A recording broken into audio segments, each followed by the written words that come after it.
For this problem, I need to determine the volume of the irregular figure, and in order to do that, I'm going to think about slicing this up. So I'm going to slice like this so that I'm looking at two rectangular prisms, this longer one that runs across the back and the smaller one attached to the front. So probably the most important part right now is going to be to determine the measurements of the dimensions of these two prisms as separate items. So when I'm looking at the back prism, I have a length of 3 5/8. I see that I have a height here of 1 1/4, and as it turns out, I have this measurement, which will function here as well, so that's 1 1/3. When I multiply those together, I get 580/96 feet squared for the back rectangle.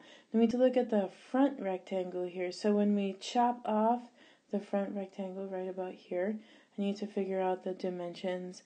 So I know that here I have 1 1/4, so that'll run all the way around. So I see that.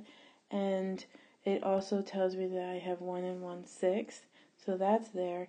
And although it doesn't directly tell me on this picture, I know that this is 1 1/4, and so is this, and so is this, and so is this, so that will give me 1 1/4. When I multiply these three fractions together, I'll end up with 175/96 feet cubed.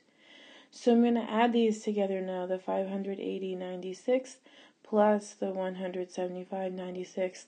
That will give me a total of 755/96 feet cubed. That's a little hard to think about, so if I wanted, I could write it as a mixed number of 7 and 83/96 feet cubed. And that's the volume of this irregular shape.